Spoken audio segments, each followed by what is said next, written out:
আসসালামু আলাইকুম। সবাইকে স্বাগত জানাচ্ছি সিপিএ বাংলাদেশের post graduate diploma in VAT ম্যানেজমেন্টের আজকের ক্লাসে। আমরা আলোচনা করছি মূল্য সংযোজন কর ও সম্পূরক শুল্ক আইন। আমরা আলোচনা শুরু করেছিলাম ভ্যাট এফএকিউ থেকে। ভ্যাট এফএকিউ এর আলোচনায় আমরা আজকের আলোচনা শুরু করব মূল্য সংযোজন কর বা টার্নওভার করের দাখিলপত্র পেশের পদ্ধতিটা কি? আমরা নিবন্ধিত ব্যক্তি যিনি, আমরা জানি যে নিবন্ধিত ব্যক্তি হচ্ছেন যিনি মূসক নিবন্ধন করেছেন তিনি। আ ৯.১ ফরমে মূসক দাখিলপত্র এবং টার্নওভার কোড তালিকাভুক্ত ব্যক্তি ফরম ৯.২ এ টার্নওভার কোড দাখিলপত্র মেয়াদ পরবর্তী মাসের ১৫ তারিখের মধ্যে কমিশনার বরাবর পেশ করবেন। আমরা জানি যে প্রতি বছর টার্নওভার ট্যাক্স এনলিস্টেড যারা তারা ৪ টা রিটার্ন দিয়ে থাকেন ৩ মাস পর, পর। আর মূসক নিবন্ধিত ব্যক্তিরা প্রতি মাসেই রিটার্ন সাবমিট করতে হয়। সেটা যে মাস আ শেষ হয়েছে, যে মাসের জন্য রিটার্ন সাবমিট করতে হবে তার পরবর্তী মাসের ১৫ তারিখের মধ্যে সাবমিট করতে হবে। এখন যদি ১৫ তারিখ সরকারি ছুটি থাকে তাহলে তার পরবর্তী কার্য দিবসে দাখিল করতে হয়। এমন মনে হয় যদি ১৫ তারিখ আ বৃহস্পতিবার সরকারি ছুটি থাকে, তাহলে শুক্র, শনিও যদি বন্ধ থাকে তাহলে রোববার হচ্ছে পরবর্তী কার্য দিবস। মানে ১৬, ১৭, ১৮ তারিখেও সাবমিট করতে হতে পারে। অনলাইনে এটা ২৪ ঘন্টায় সাবমিট করা যায়। যেকোনো সময় অনলাইনে vat.gov.bd ওয়েবসাইটে ২৪ ঘন্টায় এটা সাবমিট করা যায়। রিটার্ন সাবমিশনের ক্ষেত্রে আমরা যদি অনলাইনে ভ্যাট সিস্টেমে যাই, তাহলে ওই অনলাইন ভ্যাট সিস্টেমে এই যে লগইন আছে, এখানে আমরা লগইন করে যেকোনো সময় সাবমিট করতে পারবো রিটার্নটি। এটা ক্ষেত্রে অফিস আওয়ারের কোনো প্রয়োজনীয়তা নাই। ১৫ তারিখ আমরা রাত ১২টা পর্যন্তই এটা সাবমিশনের সুযোগ পাচ্ছি। আমরা ভ্যাট রিটার্ন সাবমিশনের ডিটেইলস আলোচনা করব। কিভাবে অনলাইনে লগইন করে সাবমিট করতে হয় এ বিষয়ে আমরা পরে ডিটেইলস আলোচনা করব। কোথায়, কোথায় দাখিলপত্র পেশ করা যাবে? মূলত যে সার্কেলে লিস্ট বা বা যে সার্কেলে এনলিস্টেড কিংবা নিবন্ধিত ওই সার্কেলেই আ ওই ওই অফিসেই সাবমিট করতে হয় অথবা অনলাইনে সাবমিট করতে হয়। এছাড়াও এখানে বলা আছে সুবিধাজনক কোনো ভ্যাট কমিশনার বা বিভাগীয় দপ্তরে বোর্ড বা কমিশনার কর্তৃক নির্ধারিত কোনো সেবা কেন্দ্রে বোর্ড বা সংশ্লিষ্ট কমিশনার কর্তৃক পরিচালিত কোনো মেলা হতে পারে। মেলাতে বোর্ড কর্তৃক আদেশ দ্বারা নির্ধারিত অন্য কোনো স্থানে এই দাখিলপত্র পেশের বিষয়। বিলম্বে দাখিলপত্র পেশ করা যায়। বিলম্বে দাখিলপত্র পেশ করতে হলে মেয়াদ শেষের ৭ দিন আগে মূসক ৯.৩ এ কমিশনার বরাবর আবেদন করতে হয়। মানে আমরা ৭ তারিখের মধ্যে আবেদন করতে হবে। প্রতি কর মেয়াদের পরে ১৫ তারিখের মধ্যে তো রিটার্ন সাবমিট করতে হয়। তো এই আবেদন প্রাপ্তির ৭ দিনের মধ্যে আবেদন অনুমোদন করবেন কমিশনার। তবে সময় বৃদ্ধির মেয়াদ ১ মাসের অধিক হবে না। ১ মাস বাড়াতে পারবেন কমিশনার। ১ মাসের বেশি সময় বৃদ্ধি করা যাবে না। দাখিলপত্র সংশোধনের পদ্ধতি কি? দাখিলপত্র আ ফরম মূসক ৯.৩ এ দাখিলপত্র সংশোধনের আবেদন করতে পারবেন। আসলে দাখিলপত্র সংশোধনের ক্ষেত্রে আমরা যে সাবমিটেড রিটার্নটা আছে, ওই সাবমিটেড রিটার্নে গেলে অ্যামেন্ড একটা অপশন আছে। ওই জায়গায় গিয়ে আমরা এটা অ্যামেন্ড করতে পারি। আমরা যদি একটু দেখে নেই, আমি ভ্যাট অনলাইন সিস্টেমে লগইন করছি।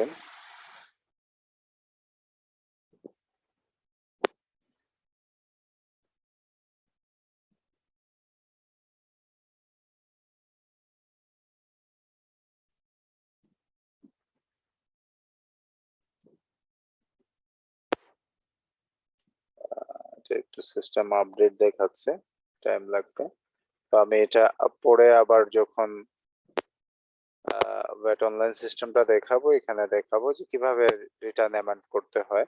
আবার হার্ড কপি যদি অ্যামাউন্ট করতে হয় সাবমিটেড রিটার্ন, তাহলে মূসক 9.3-এ আবার দাখিলপত্র সংশোধনের জন্য আবেদন করতে হয়। অনলাইনে কিভাবে দাখিলপত্র পেশ করা যায়, অনলাইনে দাখিলপত্র পেশের সুবিধা কি? অনলাইনে দাখিলপত্র পেশের অনেক সুবিধা। ভ্যাট অনলাইন প্রজেক্টের মূল উদ্দেশ্যটাই ছিল এটা, যে অনলাইনে ভ্যাটের রিটার্ন সাবমিট করা যাবে।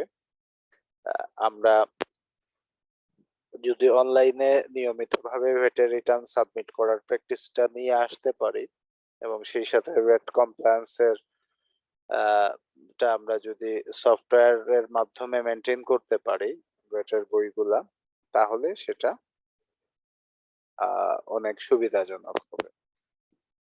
এখানে মূল যে থিমটা ছিল আমাদের অনলাইন সিস্টেম গুলা চালু হওয়ার পিছনে অর্থ মন্ত্রণালয়ের, সেটা হচ্ছে যিনি সেবা দাতা এবং যিনি সেবা গ্রহীতা, ওনারা সরাসরি তারা তাদের দেখা সাক্ষাৎ হবে না, সরাসরি একজন আরেকজনকে আরেকজনের টাচে আসবেন না।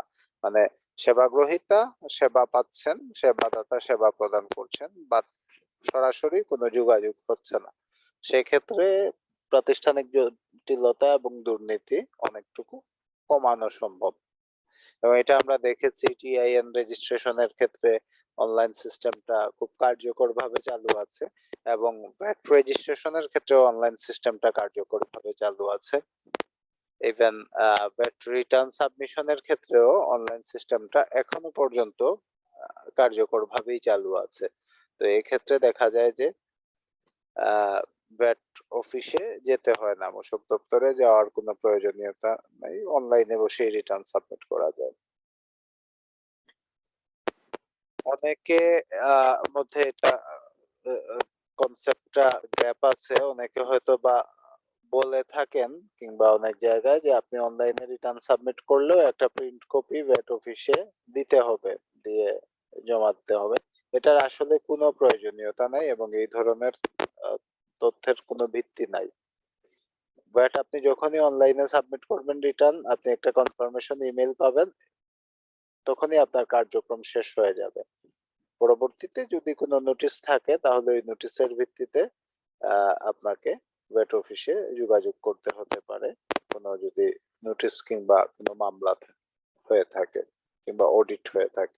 এক্ষেত্রে দাখিলপত্রে কে স্বাক্ষর করবেন? অনলাইনে দাখিলপত্র প্রদানে কোনো স্বাক্ষরের প্রয়োজন নেই। অনলাইনে যখন দাখিলপত্রটা প্রদান করা হবে তখন কোনো স্বাক্ষরের প্রয়োজন নেই, স্বাক্ষর দিতে হবে না। আর ম্যানুয়ালি যদি দাখিলপত্র প্রদান করা হয়,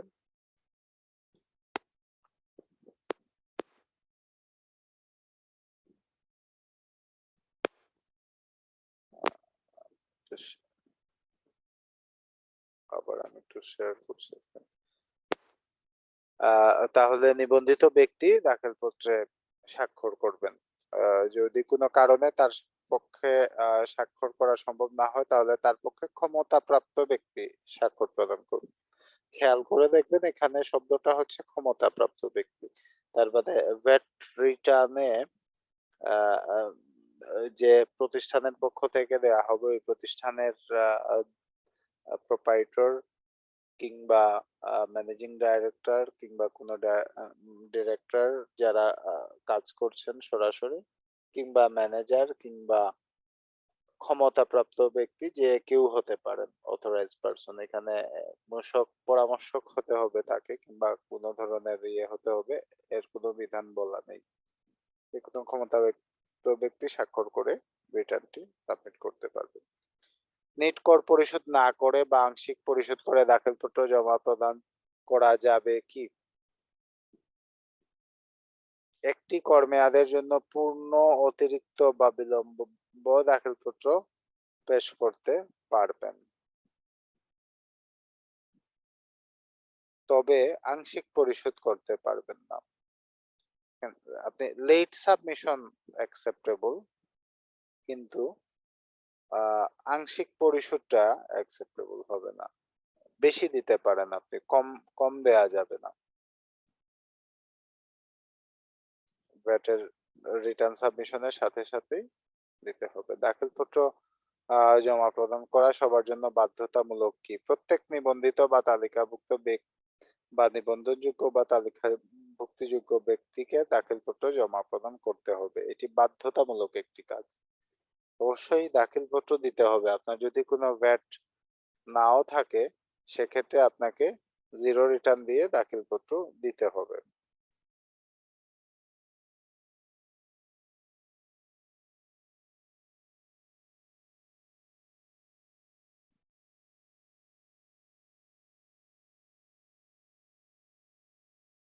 তাহলে দাখিলপত্র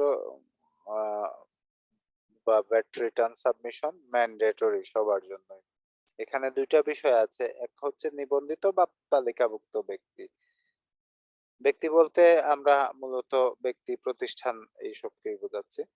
দুই হচ্ছে নিবন্ধনযোগ্য বা তালিকাভুক্তিযোগ্য ব্যক্তি। কেউ যদি নিবন্ধনযোগ্য হয়ে থাকেন এবং ভ্যাট রিটার্ন সাবমিট না করেন তাহলে তাকে অবশ্যই ভ্যাট রিটার্ন সাবমিট করতে হবে। যখন থেকে উনি নিবন্ধনযোগ্য তখন থেকেই রিটার্ন দাখিল করতে হবে। দাখিলপত্র জমা প্রদান না করলে কি হবে? দাখিলপত্র জমা প্রদান না করার ব্যর্থতা বা অনিয়মের পর্যায়ে পড়ে। আইনের ধারা 85 এর উপধারা 2 এর দফা 4 অনুযায়ী দাখিলপত্র জমা প্রদান না করলে 10,000 টাকা জরিমানা করা যাবে। এটা আগে ছিল 10,000 টাকা, এবারে এটা সংশোধন হয়ে এসেছে 5,000 টাকায়। আমরা একটু এই বিষয়টা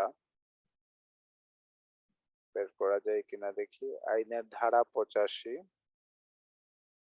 স্যার দাখিলপত্র মানে যেটা রিটার্ন, মান্থলি রিটার্ন প্রতি মাসের পরবর্তী 15 তারিখের মধ্যে, যেটা ওইটাই তো নাকি না অন্য রাইট, কিছু?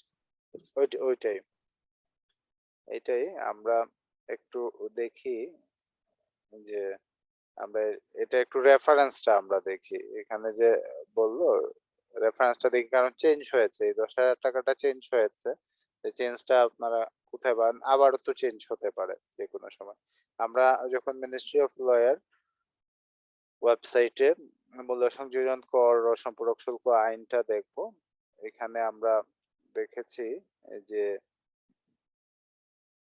বলা আছে ধারা 85 এর উপধারা 2 এর দফা চ। ধারা আমরা 85-তে গেলাম। ধারা 85 ব্যর্থতা অনিয়ম বা কর ফাঁকের ক্ষেত্রে জরিমানা আরোপ। উপধারা 2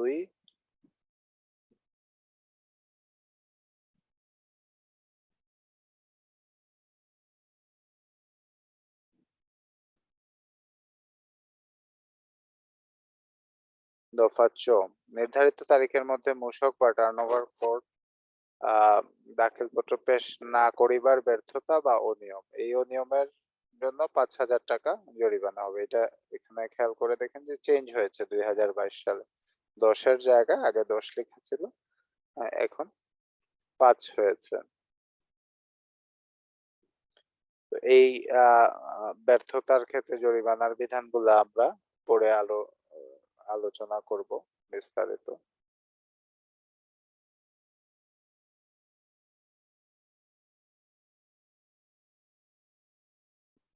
এই জরিমানা প্রতি মাসেই হওয়া সম্ভব? হ্যাঁ, প্রতি মাসেই, আচ্ছা। প্রতি মাসেই। আপনি রিটার্ন সাবমিট না করলে আগে ছিল 10,000 টাকা জরিমানা। 10,000 টাকা জরিমানা হওয়ার কারণে দেখা গেছে যে জরিমানার পরিমাণ একটু বেশি হয়ে গিয়েছিল। এটা আদায়যোগ্য হয়নি। তো এরপরে এখন একটা আদায়যোগ্য করার জন্য 5,000 টাকা করা হয়েছে। এটা অনলাইনে অটোমেটিক আপডেট হয়ে যায়। আপনি জরিমানা না দিয়ে রিটার্ন সাবমিট করতে পারবেন না। আচ্ছা, সেক্ষেত্রে স্যার ওই যদি কোনো ভ্যাট ডিডাকশন না থাকে, আমাদের ধরেন আমাদের এনজিও লেভেলে আমাদেরও সাবমিট করতে হয়। রিটার্ন সে- মাস্ট রিটার্ন মাস্ট ফাইল করতে হবে। কিছু না থাকলেও হ্যাঁ, বলতে হবে যে নাই। রিটার্ন ফাইল করতে হবে, নীল রিটার্ন সাবমিট করবেন। হুম, হুম। অবশ্যই রিটার্ন অবশ্যই দাখিল করতে হবে। আ প্রতি মেয়াদেই আপনাকে রিটার্ন দাখিল করতে হবে। মাস্ট।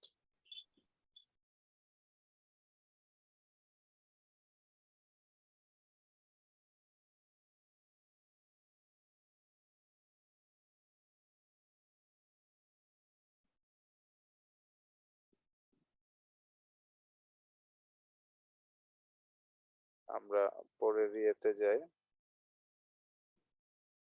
রিটার্ন দাখিল না করলে 5,000 টাকা জরিমানা। ধনাত্মক নিট কর অর্থ কি? যদি কোনো কর মেয়াদে উপকরণ কর এবং প্রাপ্য হ্রাসকারী সমন্বয়ের সমষ্টি, উৎপাদ কর, সম্পূরক শুল্ক এবং বৃদ্ধিকারী সমন্বয়ের সমষ্টিকে অতিক্রমের কারণে প্রদেয় করের নিট পরিমাণ ধনাত্মক হয়, তাহলে তাকে ধনাত্মক নিট কর বলে। আমরা যে উপকরণ কর যেটা আমরা রেয়াত পাবো এবং হ্রাসকারী সমন্বয় যেটা আমরা অ্যাডজাস্ট করব,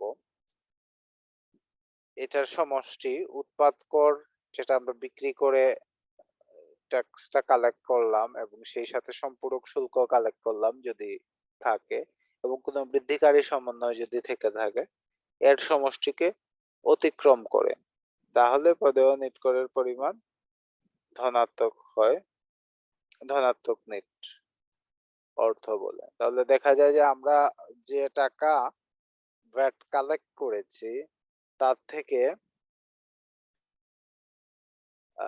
উপকরণ কর রেয়াত এবং সমন্বয় হ্রাসকারী সমন্বয় বেশি হয়েছে, এটা আমরা ফেরতের জন্য আবেদন করতে পারি। ফেরত কি?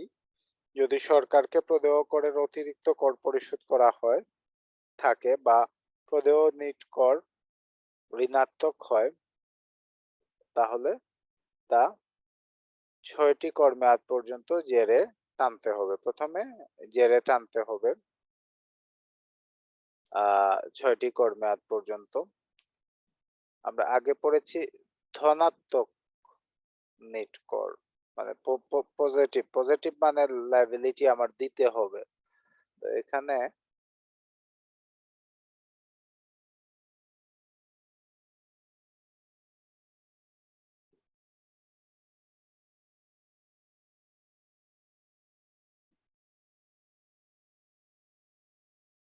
আমরা যদি একটু ডেফিনেশনটা একটু দেখে নেই।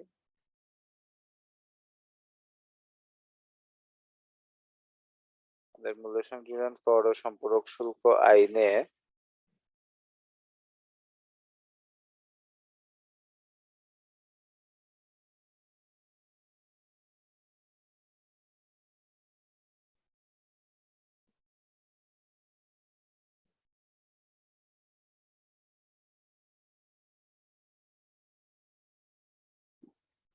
আমরা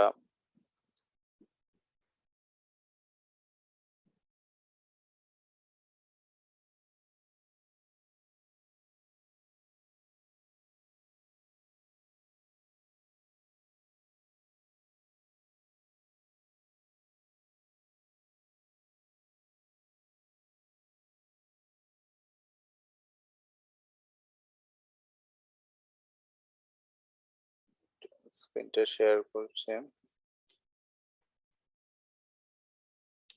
এটা হচ্ছে প্রথম অধ্যায়ের ধারা 2-এ সংজ্ঞাগুলা বলা আছে।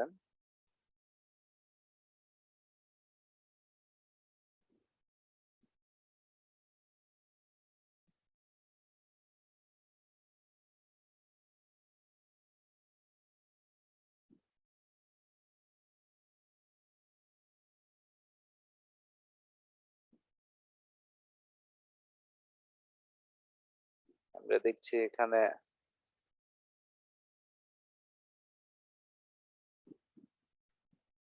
প্রদেয় নিট করের সংজ্ঞা দেয়া আছে।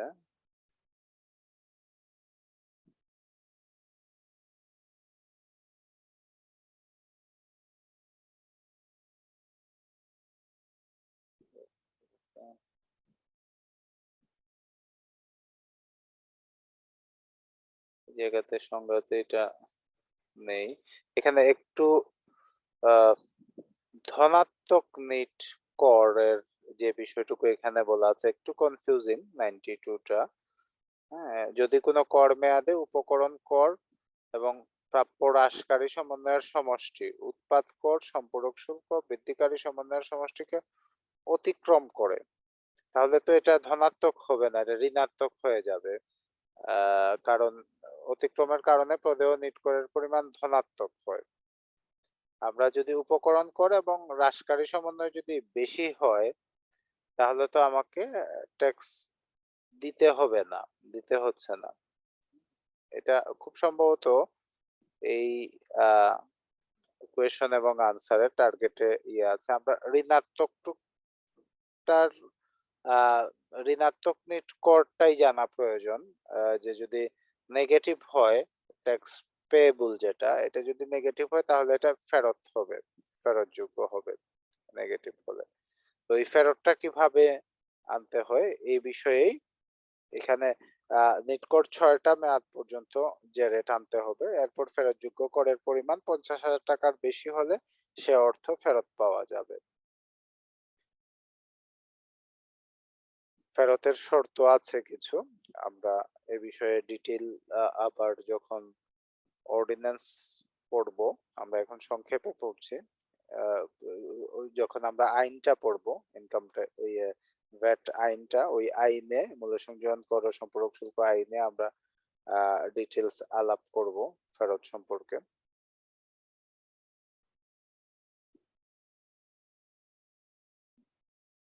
এখানে যদি ঋণাত্মক প্রদেয় নিটকর ঋণাত্মক হয়, এখানে বুঝার সহজ বিষয়টা হচ্ছে আমরা ভ্যাট যেটা রিসিভ করেছি এবং যে সম্পূরক শুল্ক রিসিভ করেছি এবং যদি কোনো বৃদ্ধিকারী সমন্বয় থাকে, তাহলে এটার সমষ্টি আর উপকরণ কর এবং হ্রাসকারী সমন্বয় এটার সমষ্টি থেকে যদি আমাদের রিসিভ যেটা করেছি এটা কম হয়, তাহলে আমরা ফেরত পাবো। উপকরণ কর মেয়াদ এবং হ্রাসকারী সমন্বয় যদি বেশি হয়, তো এটা ঋণাত্মক হবে। তো এই কোয়েশন 92টা এখানে সম্ভবত আমি যেটা বুঝতে পারছি যে একটু কনফিউজিং। তো এটা ধনাত্মক নিটকোর না দেখে ধনাত্মক নিটকোরটা পে করব আমরা। তো ঋণাত্মক নিটকোর যেটা আছে সেটা আমাদের বের হবে আমাদের নিটকোর ক্যালকুলেশনের যে ফর্মুলা আছে, ওই ফর্মুলা থেকে আমরা নিটকোরটা যদি নেগেটিভ হয়, আমাদের যদি কোনো পেয়েবল না থাকে ভ্যাট, তাহলে এটা আমরা ফেরত পাবো। কিন্তু ফেরত আমরা যে মাসে এটা ফেরত যোগ্য হবে ওই মাসে আমরা পাবো না। এটা আমাদেরকে ৬টি কর মেয়াদ পর্যন্ত এটা ফেরত হিসাবে জেরে টানতে হবে। টানার পরে যদি দেখা যায় যে না এটা ৫০,০০০ টাকার বেশি, তাহলে সেটা ফেরত পাওয়া যাবে এবং এটা ফেরতের জন্য এপ্লাই করা যাবে। ফেরতের শর্ত কি কি? আবেদনকারীকে চলতি কর মেয়াদ পর্যন্ত সকল মূসক দাখিলপত্র পেশ করতে হবে, এটা একটা শর্ত।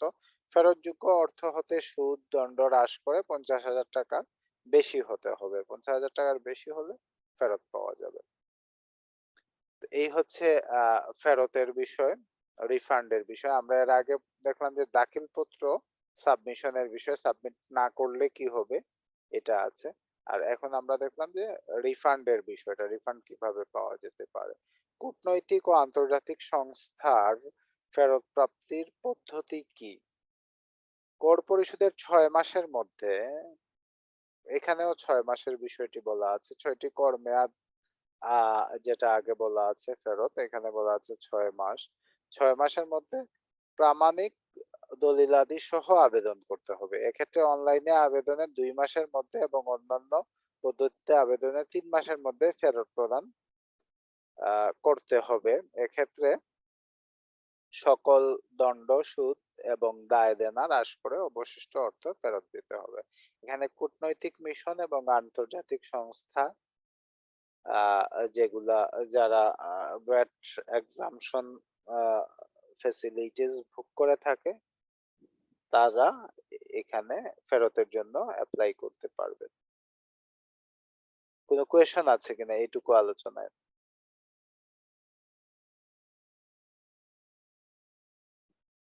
ফেরত আমরা সাথে সাথে পাবো না। ফেরতটা আমরা 6 মাস 6টা কর মেয়াদ আমরা জেড টানতে হবে, তারপরে 50,000 টাকার বেশি হলে ফেরত পাওয়া যাবে। আর কূটনৈতিক ও আন্তর্জাতিক সংস্থা যদি ফেরতের জন্য এপ্লাই করে তাহলে এটা 6 মাসের মধ্যে করতে হবে। যখন কর পরিশোধ করলেন তখন থেকে 6 মাসের মধ্যে করতে হবে এবং দালিলিক প্রমাণ সহ আবেদনের 3 মাস 2 মাসের মধ্যে, অনলাইনে আবেদন করলে 2 মাসের মধ্যে, অন্যান্য পদ্ধতিতে আবেদনে 3 মাসের মধ্যে ফেরত পাবেন।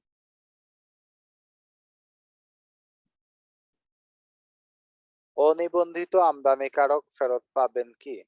প্রথমত অনিবন্ধিত কেউ আমদানি করতে পারবেন না, ফেরত পাওয়ার কোনো সুযোগ আসে না। কিন্তু অনিবন্ধিত ব্যক্তিগণ শুধু আগাম করটা ফেরত পাবেন, এটা আরেকটা বিষয় আছে। যদি আমদানি করা সম্ভব হয় কোনো কারণে, তাহলে আমদানির ক্ষেত্রে যে আগাম কর বা অ্যাডভান্স ট্যাক্স সেটা উনি ফেরত পাবেন।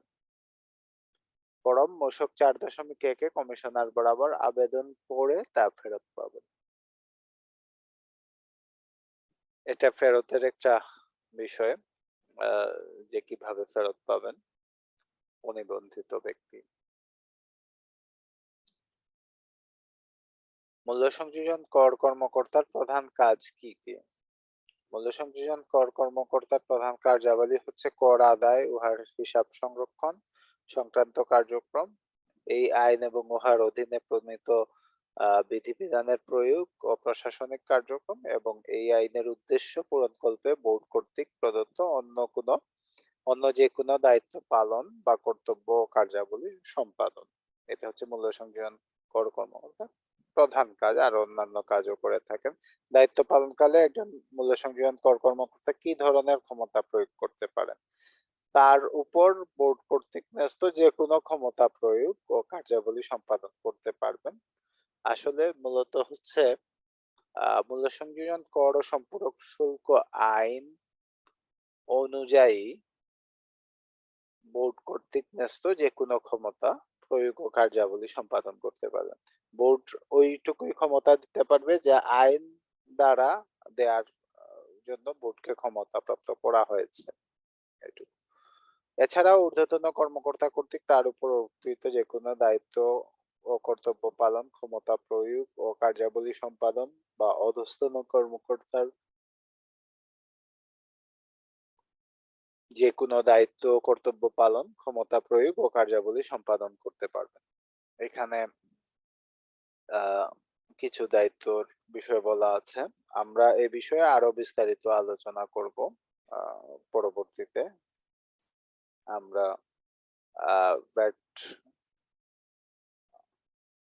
এখানে আমরা যখন ব্যাট সিস্টেম ইন বাংলাদেশ বিষয়ে যখন আলোচনা করব, কিংবা আমরা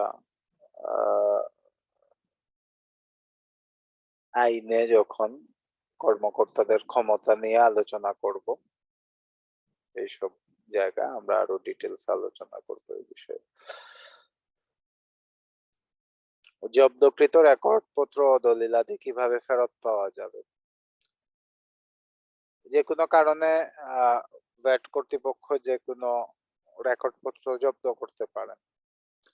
তো জব্দ করলে যে উদ্দেশ্যে রেকর্ড ও দলিলাদি জব্দ করা হয়েছিল তা নিষ্পন্ন হলে জব্দকৃত রেকর্ড বা দলিলাদি ফেরত পাওয়া যাবে। অথবা জব্দকৃত রেকর্ড বা দলিলাদি প্রতিলিপি দ্বারা যদি জব্দের উদ্দেশ্য সাধিত হয় তাহলে প্রতিলিপি সংরক্ষণ করে মূল রেকর্ড বা দলিলাদি ফেরত দেওয়া যাবে। জব্দকৃত পণ্য বা পণ্যবাহী যান কিভাবে ছাড় করানো যাবে? এখন কোনো পণ্য কিংবা পণ্যবাহী যান যদি জব্দ করা হয় তাহলে কিভাবে ছাড় করা যাবে? এটা একটা গুরুত্বপূর্ণ বিষয়। জব্দকৃত পণ্য বা পণ্যবাহী যান যে উদ্দেশ্যে আটক করা হয়েছিল সে উদ্দেশ্য সাধিত হলে জব্দকৃত পণ্য বা পণ্যবাহী যান ছাড় দেয়া হবে। তবে যে উদ্দেশ্যে জব্দ করা হয়েছে তার চূড়ান্ত নিষ্পত্তি না হলেও আটককৃত কর্মকর্তা বা তদূর্ধ্ব পদমর্যাদার যে কোনো কর্মকর্তা প্রকৃত মালিককে ফরম মূসক 12.8 উক্ত যানবাহন ছাড়ের আবেদনের প্রেক্ষিতে নিম্নবর্ণিত শর্তাবলী সন্তোষজনক সাপেক্ষে কমিশনারের অনুমোদন ক্রমে জব্দকৃত পণ্য বা পণ্যবাহী যান ছাড় প্রদান করতে পারবেন। এখানে দেখা গেল যে আহ জব্দ হলে এটার যে কারণে জব্দ করা হয়েছে ওই উদ্দেশ্য সাধিত হলে তখন এটা ছাড় দেয়া হবে। কিন্তু যদি দেখা যায় যে না, তার আগে চূড়ান্ত নিষ্পত্তি হওয়ার আগেই ছাড় নিতে চাচ্ছেন কেউ, সেক্ষেত্রে মূসক 12.8 এর মাধ্যমে এপ্লাই করতে হবে। এপ্লাই করলে আবেদন যদি সন্তোষজনক মনে হয় সেক্ষেত্রে কমিশনার এটা ছাড় দিতে পারবেন। তবে কিছু শর্ত আছে। শর্তগুলা কি কি? পণ্য বা পণ্য বোঝাই যানবাহনের মালিক বা চালক ইতপূর্বে অনুরূপ পণ্য পরিবহনে অংশগ্রহণ করেন নাই, এটা একটা বিষয়। আরেকটা হচ্ছে পণ্য বা পণ্য বোঝাই যানবাহন ছাড় প্রদান করার ফলে উক্ত যানবাহন সংক্রান্ত বিচারাধীন মামলা নিষ্পত্তির ক্ষেত্রে ন্যায় বিচারের স্বার্থ ক্ষুণ্ণ অথবা আলামত বিনষ্ট হবে না। তো এই দুইটা বিষয় সন্তোষজনক যদি মনে হয়, শর্ত প্রতিপালন হলে মূসক ফরম 12.9 এর মাধ্যমে উক্ত পণ্য ও যানবাহনের প্রকৃত মালিকের মুচলেকা সাপেক্ষে উক্ত পণ্য বা যানবাহনের ছাড় প্রদানের অনুমতি দেয়া যাবে। ছাড়ের অনুমতি দেওয়ার বিধানটুকু আমরা এখানে দেখলাম। কখন ব্যাংক হিসাব ও পরিচালনযোগ্য হতে পারে, এটা খুব গুরুত্বপূর্ণ।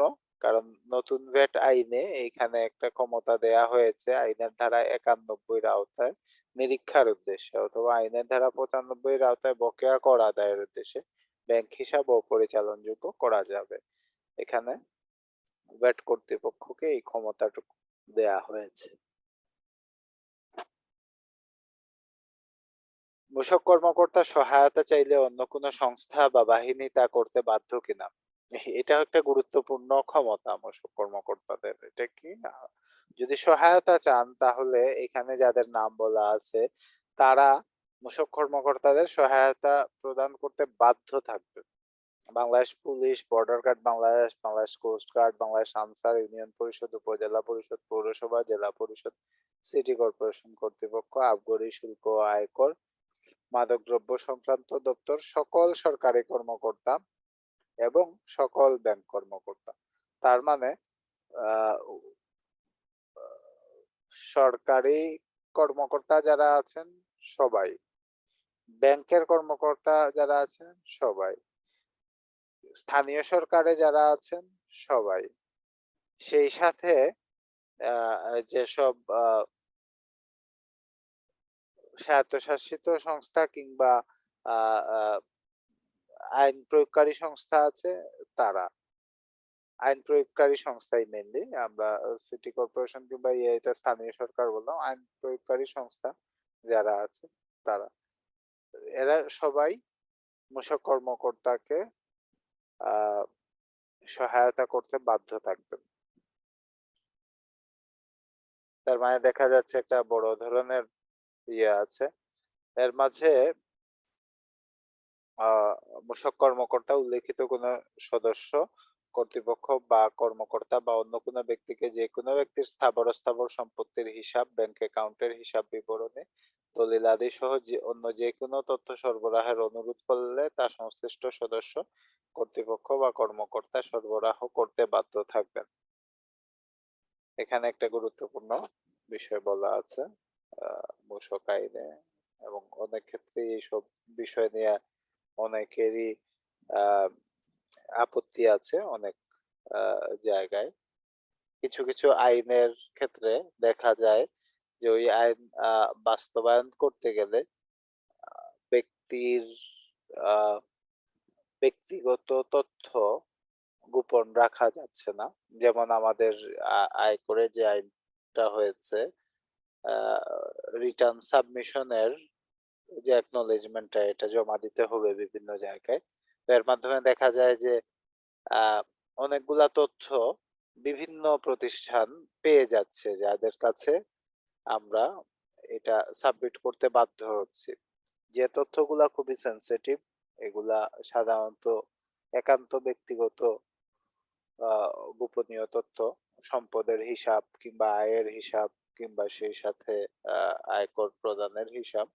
তো এই তথ্যগুলা আসলে অনেক ক্ষেত্রে প্রদান এভাবে পাবলিকলি দেয়ার বিধানটা একটু চেঞ্জ করলে হয়তো ভালো হয়। আবার এই যে ক্ষমতার সঠিক ব্যবহার হচ্ছে কিনা, আয়কর আইনে যেমন কিছু পাওয়ার ব্যালেন্স করা হয়েছে অনুমতি সাপেক্ষে। তো এখানে দেখা যায় যে ভ্যাট আইনে অনেক বেশি ক্ষমতা প্রদান করা হয়েছে ফিল্ড লেভেলের ভ্যাট কর্মচারীদের। ব্যাংক হিসাব পরিচালনযোগ্য এবং আমরা মূসক কর্মকর্তা কার কার সহায়তা নিতে পারেন এই বিষয়ে আলোচনা করলাম।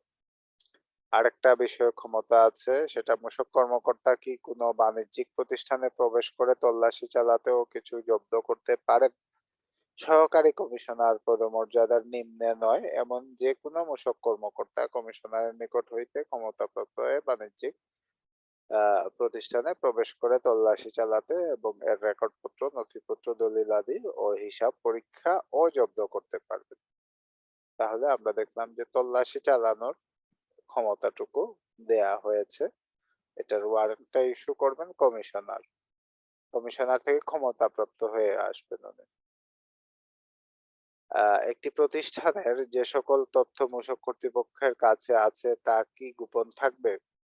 মূল্য সংযোজন কর ও সম্পূরক শুল্ক আইন 2012 এর ধারা 89 অনুযায়ী তথ্য অধিকার আইন 2009 এর বিধান সাপেক্ষে করদাতা হিসাবে যে কোনো প্রতিষ্ঠানের সকল তথ্য মূসক কর্তৃপক্ষের নিকট গোপন থাকবে। এখানে শুধুমাত্র তথ্য অধিকার আইন 2009 এর বিধিবিধান অনুযায়ী যেসব তথ্য মূসক কর্তৃপক্ষ প্রদান করতে বাধ্য এগুলা প্রদান করতে হবে, বাদ বাকি সবকিছু মূসক কর্তৃপক্ষের নিকট গোপন থাকবে। এখানে এই বিষয়টুকু বলা আছে গোপন থাকবে, বাট কে এটার কাস্টোডিয়ান, কোন স্তরের কর্মকর্তা, এটা কি মূসক কর্তৃপক্ষের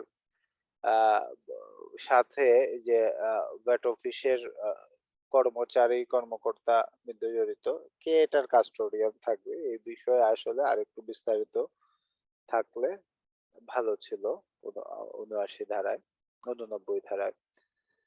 তো তথ্যগুলা গোপন থাকবে এই বিষয়টুকু বলা আছে, কারণ যে কোনো ব্যবসা প্রতিষ্ঠানে যদি কোনো মূসক কর্মকর্তা তল্লাশি চালিয়ে তার সব ধরনের রেকর্ডপত্র, নথিপত্র জব্দ করে ফেলেন, তো ওই ব্যবসা প্রতিষ্ঠানের যে ব্যবসায়িক গোপনীয়তা আছে তা তার প্রতিদ্বন্দ্বী যারা আছে তাদের কাছে এটা পাবলিশ হয়ে যেতে পারে।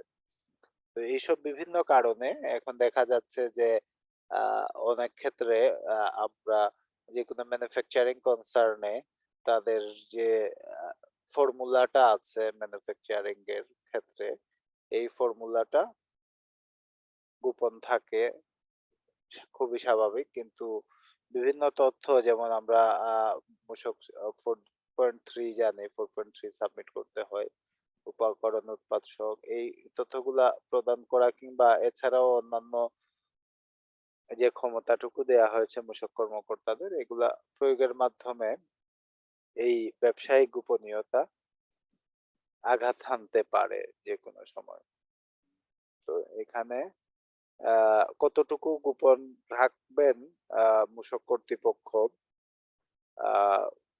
তথ্য অধিকার আইনের বিধান সাপেক্ষে, এবং গোপন যদি না রাখেন সেক্ষেত্রে কি ব্যবস্থা গ্রহণ করা হবে, এই ধরনের কোনো বিধান আমাদের এখানে উল্লেখযোগ্যভাবে দেখা যাচ্ছে না। তো এই হচ্ছে মূসক কর্তৃপক্ষের কিছু ক্ষমতা আমরা এখানে আলোচনা করলাম। এটুকু আলোচনায় কোনো কোয়েশ্চন আছে কিনা?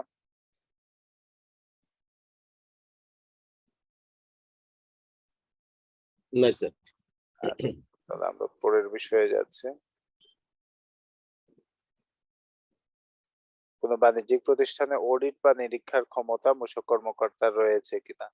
হ্যাঁ, ক্ষমতা রয়েছে, অডিট বা নিরীক্ষার ক্ষমতা। এখানে অডিট বা নিরীক্ষার জন্য একটা অডিট ম্যানুয়াল পাবলিশ করার কথা ছিল।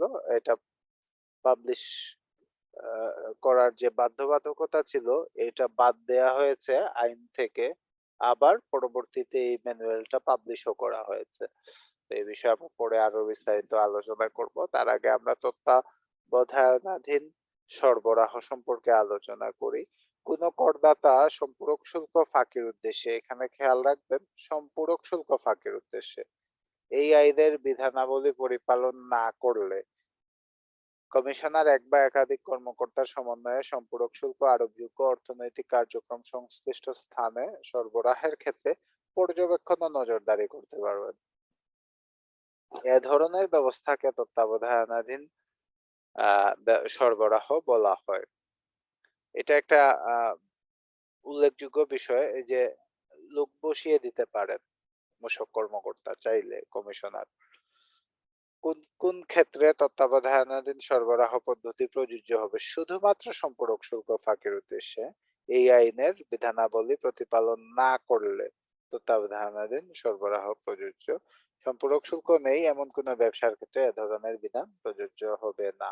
এখানে একটা স্ট্রাকচার আছে কিভাবে তত্ত্বাবধানাধীন সরবরাহ পরিপালন হবে। তত্ত্বাবধানাধীন সরবরাহ পরিচালনার জন্য কমিশনার এক বা একাধিক কর্মকর্তা ও কর্মচারীর সমন্বয়ে আদেশ দ্বারা এক বা একাধিক দল গঠন করবেন। কমিশনার কর্তৃক আদেশের তত্ত্বাবধানের স্থান, সময় এবং মেয়াদ নির্দিষ্ট করা থাকবে। আদেশের স্থান, সময় এবং মেয়াদ নির্দিষ্ট করা থাকবে। তত্ত্বাবধানকারী দল তত্ত্বাবধান শুরুর পূর্বে সরবরাহ স্থান পরিদর্শন করে মূসক ফরম 13.1 কমিশনারের নিকট একটি প্রাথমিক প্রতিবেদন দাখিল করবে। প্রথমে গিয়েই উনি একটি 13.1 প্রাথমিক প্রতিবেদন দাখিল করবেন। পরবর্তীতে প্রতিদিনের কার্যক্রম পরবর্তী কার্য দিবসের মধ্যে মূসক 13.2 এ দৈনিক প্রতিবেদন, তাহলে প্রথমে 13.1 প্রাথমিক প্রতিবেদন দাখিল করবেন, এরপরে প্রতিদিন 13.2 এর মাধ্যমে দৈনিক প্রতিবেদন দাখিল করবেন এবং তত্ত্বাবধান মেয়াদ শেষে মূসক ফরম মূসক 13.3 এ চূড়ান্ত প্রতিবেদন কমিশনারের নিকট দাখিল করবেন। তাহলে এখানে প্রতিবেদন দাখিলের বাধ্যবাধকতা আছে। তবে এই কাজ শুধু করা যাবে সম্পূরক শুল্ক ফাঁকির উদ্দেশ্যে যারা এই আইনের বিধানাবলী পরিপালন করছে না তাদের ক্ষেত্রে। কোনো কোয়েশ্চন আছে কিনা তত্ত্বাবধানধীন সরবরাহর ক্ষেত্রে?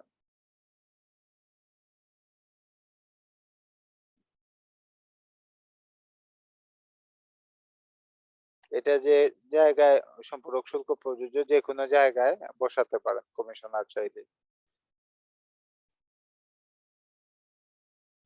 অডিট প্রস্তুতির জন্য করদাতাগণের কি কি দলিলাদি সংরক্ষণ করতে হবে? অডিট প্রস্তুতির জন্য করদাতাকে প্রত্যেক কর মেয়াদের দাখিলপত্র, রিটার্ন যেটা সাবমিট করা হয়েছে এটা, ক্রয় বিক্রয় হিসাব, কর চালানপত্র, ডেবিট নোট, ক্রেডিট নোট, সমন্বয় হিসাব সহ সকল হিসাবের দলিলাদি সংরক্ষণ করতে হবে। মোটামুটি পুরো হিসাবই রাখতে হবে অ্যাকাউন্টস। এছাড়াও অর্থনৈতিক কার্যক্রম সংক্রান্ত অন্যান্য দলিলাদি যেমন আমদানি রপ্তানি হিসাব, বার্ষিক অডিট রিপোর্ট, ব্যাংক হিসাব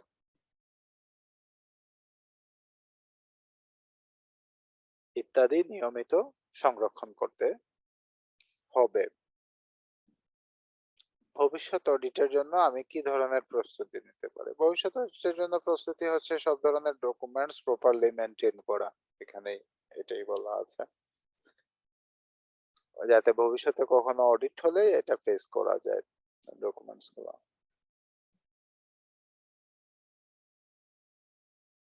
অডিটের সময় কোন কোন ধরনের তথ্য যাচাই হতে পারে? অডিটের সময় দাখিলপত্র, কর চালানপত্র মানে যেসব ডকুমেন্ট আমরা মেনটেন করতে বাধ্য, আবার আমাদের দাখিলপত্রের সাথে যেসব সাপোর্টিং ডকুমেন্ট আছে যেমন আমদানি রপ্তানির হিসাব, ব্যাংক হিসাব, অডিট রিপোর্ট, এইসব ডকুমেন্ট যাচাই হতে পারে।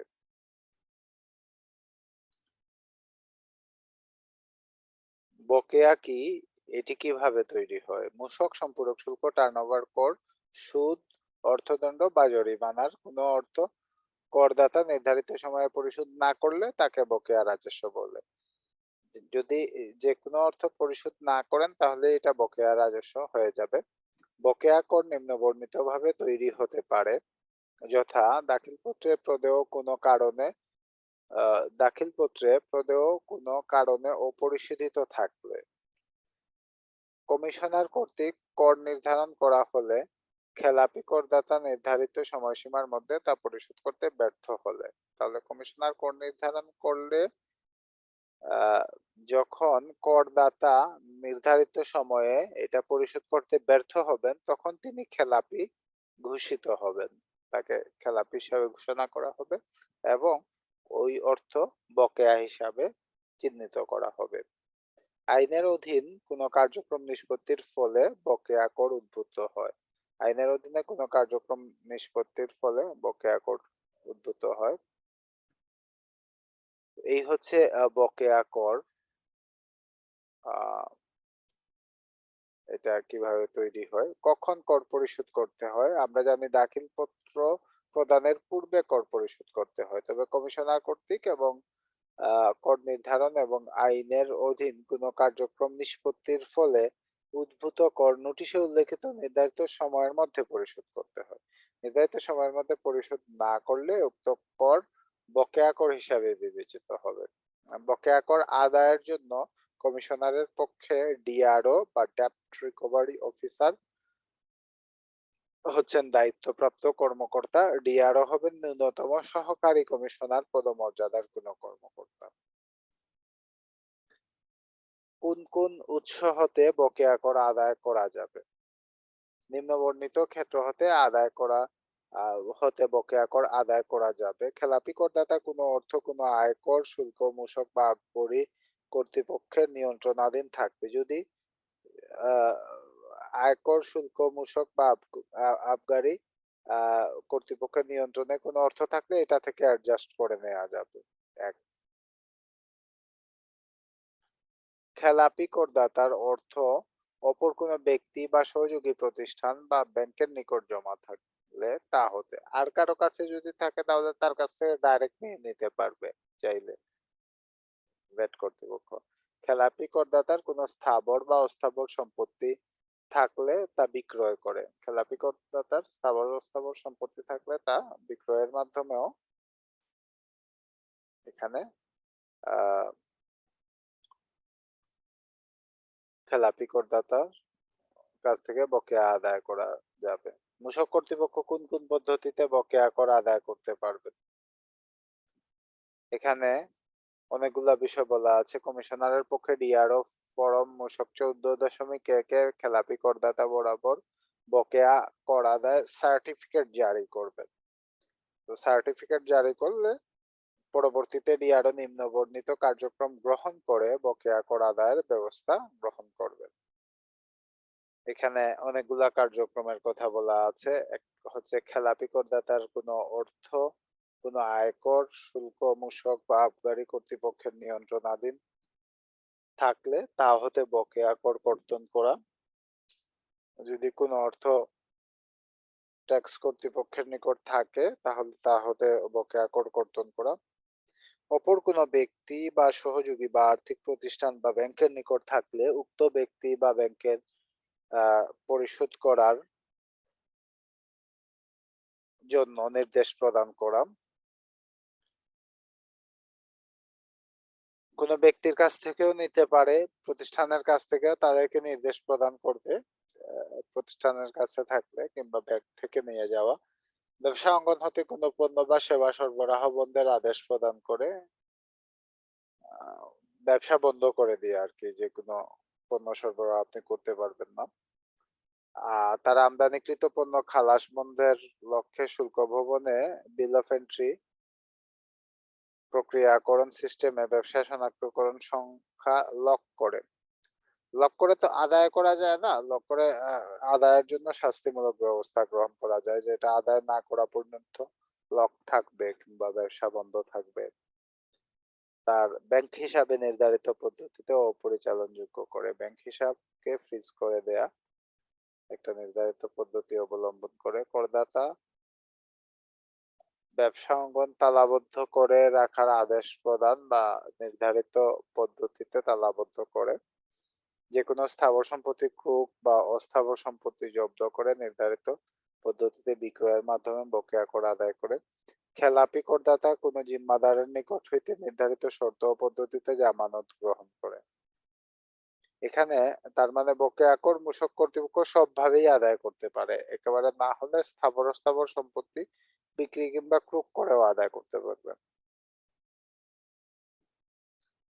এই পদ্ধতিগুলা ডিআরও করবেন ডেপ্ট রিকভারি অফিসার, যিনি সহকারী কমিশনারের নিম্নে নন এমন পদমর্যাদার। বকেয়া কর পরিশোধের জন্য কিস্তির ব্যবস্থা আছে কিনা? হ্যাঁ, কিস্তি কমিশনার চাইলে একটা কিস্তির সুযোগ দিতে পারেন, তবে এটা 12 মাসের অতিরিক্ত হবে না এই কিস্তির সময়সীমা। বকেয়া পরিশোধ না করলে কি হবে? বকেয়া পরিশোধ না করলে আইনানুগ ব্যবস্থা গ্রহণের মাধ্যমে মূসক কর্তৃপক্ষ পাওনা অর্থ আদায়ের ব্যবস্থা গ্রহণ করবেন।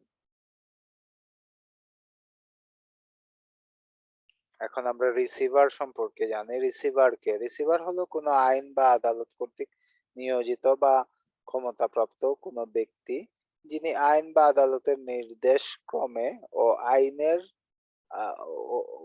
নির্দেশক্রমে ও আওতায় কোনো সম্পত্তির রিসিভারের দায়িত্ব পালন করে থাকেন। তাদেরকে আমরা রিসিভার। রিসিভারের দায়িত্ব কি? কোনো রিসিভারের দায়িত্ব হলো আইন বা আদালত কর্তৃক নিয়োজিত বা ক্ষমতাপ্রাপ্ত হয়ে কোনো সম্পদের সাময়িক রক্ষণাবেক্ষণ করা। এটা ক্রুক করেছে, এটা রিসিভার নিযুক্ত করা হলো সম্পদের, উনি সাময়িকভাবে এটা রক্ষণাবেক্ষণ করবেন। বকেয়া কর পরিশোধের ক্ষেত্রে পরিচালক বা উদ্যোক্তার দায় কি? এটা খেয়াল করে দেখেন, পরিচালক বা উদ্যোক্তার দায় কি? বকেয়া কর সৃষ্টিকালে কোনো কোম্পানি বা ব্যক্তি বা সম্পত্তি উন্নয়নে যৌথ উদ্যোগের পরিচালক বা উদ্যোক্তার যথাযথ সতর্কতা ও দায়িত্বশীলতা এবং দক্ষতা প্রদর্শনে ব্যর্থ হলে সকলে উক্ত যৌথ ও ব্যক্তিগতভাবে উক্ত অর্থ পরিশোধের জন্য দায়ী থাকবেন। এখানে একটা টার্ম বলা আছে, সেটা হচ্ছে যথাযথ সতর্কতা ও দায়িত্বশীলতা এবং দক্ষতা প্রদর্শনে ব্যর্থ হলে। যদি সতর্কতা ও দায়িত্বশীলতার কথা বলা হতো তাহলে এটা মেজার করা যেত, কিন্তু দক্ষতা আসলে কিভাবে মেজার করা হবে তা জানা নাই। তো দক্ষতা প্রদর্শনেও যদি ব্যর্থ হয়ে যান কেউ, তাহলে সেক্ষেত্রেও ওই পরিচালক বা উদ্যোক্তা বকেয়া করের ক্ষেত্রে ব্যক্তিগতভাবে এবং যৌথভাবে ওই অর্থ পরিশোধের জন্য দায়ী থাকবে। এটা একটা গুরুত্বপূর্ণ বিষয়। যে কোনো প্রতিষ্ঠান যারা চালাচ্ছেন তারা কিন্তু বকেয়া করের দায় তাদের উপরে এসে বর্তাতে পারে। মৃত্যু বা আর্থিক অসামর্থ্যের বকেয়া কিভাবে আদায় হবে? কোনো করদাতা মৃত্যুর পর বা তার দেউলিয়াত্ব ঘোষণার পর তার অর্থনৈতিক কার্যক্ষমতার সম্পত্তির ট্রাস্টি নির্বাহক দ্বারা পরিচালিত হলে উক্ত ট্রাস্টি নির্বাহকের কাছ থেকে বকেয়া কর আদায় করা হবে। তো তার মানে মারা গেলেও বকেয়া কর থেকে কেউ বের হয়ে আসতে পারবেন না, তাকে বকেয়া কর আদায় রাজস্ব কর্তৃপক্ষ বকেয়া কর আদায় করবে এবং এটা প্রদানও করতে হবে। এখানে কোনো কোয়েশন আছে কিনা এইটুকু আলোচনা?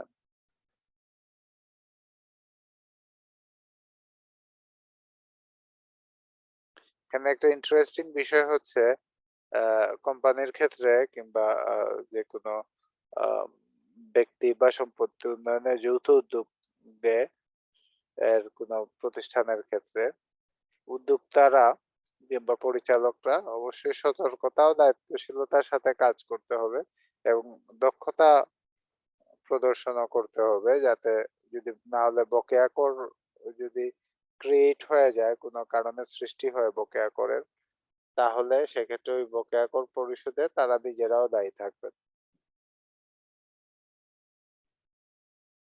রিসিভারটা একটু বলবেন কি? এটা একটু বুঝলাম না। রিসিভার হচ্ছে আদালত নিয়োগ দিয়ে থাকে সাধারণত কোনো জায়গায় কোনো সমস্যা দেখা গেলে, হয়তো বা কোনো একটা সম্পদ আদালত যদি মনে করে যে ওই সম্পদটা তৃতীয় কোনো ব্যক্তির রক্ষণাবেক্ষণে সাময়িকভাবে রাখা প্রয়োজন, সেক্ষেত্রে রিসিভার নিয়োগ করা হয়। রিসিভার ওই একটা পিরিয়ড অফ টাইম এটা তত্ত্বাবধান করে থাকেন।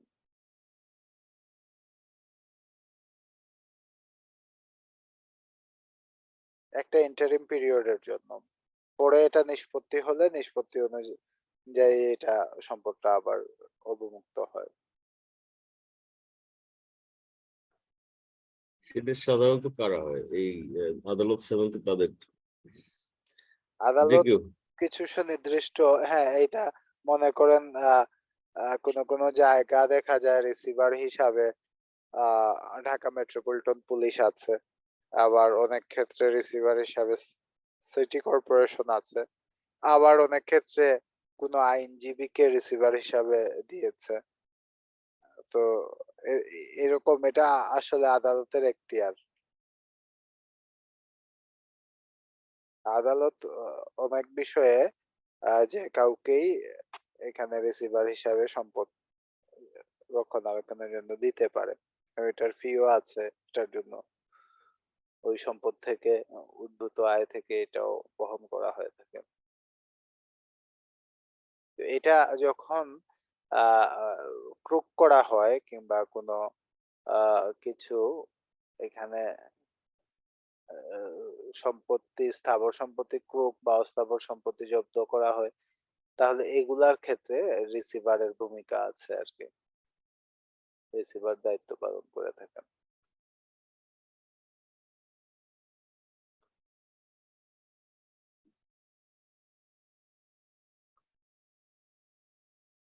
আর কোনো কোয়েশ্চেন আছে কিনা বকেয়া করের ক্ষেত্রে?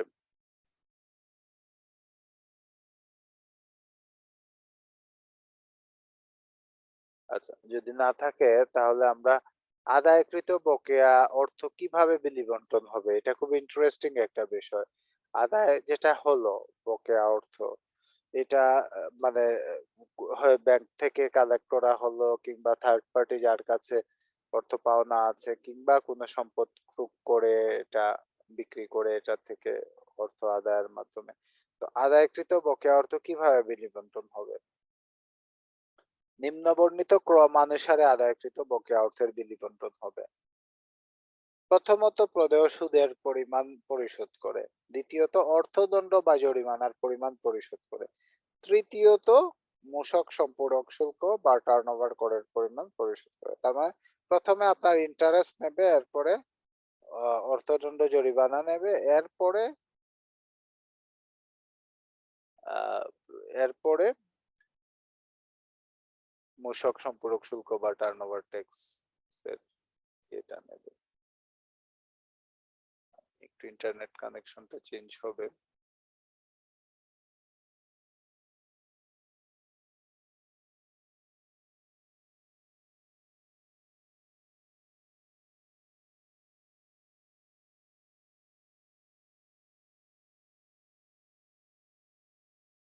শুনতে পাচ্ছেন? জি স্যার। যাও। জি হ্যাঁ, ভাই। এখন শুনতে পাচ্ছি, একটু আগে বন্ধ ছিল মনে হয়। হ্যাঁ, হ্যাঁ, না আমার ওই যে ইলেকট্রিসিটি চলে যাওয়া ইন্টারনেট কানেকশনটা চেঞ্জ হয়েছে। আচ্ছা, তো এখানে একটা ইন্টারেস্টিং বিষয় হচ্ছে ব্যাংক যেমন লোন থেকে প্রথমে দেখবেন আপনার ইন্টারেস্টটা নেয়, আপনার ইনস্টলমেন্ট গুলার মধ্যে প্রিন্সিপাল রিপেমেন্টটা কম থাকে, ইন্টারেস্টটাই বেশি থাকে। আহ, তো এইভাবে বকেয়া অর্থ থেকেও প্রথমে ইন্টারেস্টটা বাদ যাবে, তারপরে অর্থদণ্ড জরিমানাটা বাদ যাবে, তারপরে মূসক সম্পূরক শুল্ক বা টার্নওভার কর যদি থাকে সেটা বাদ যাবে।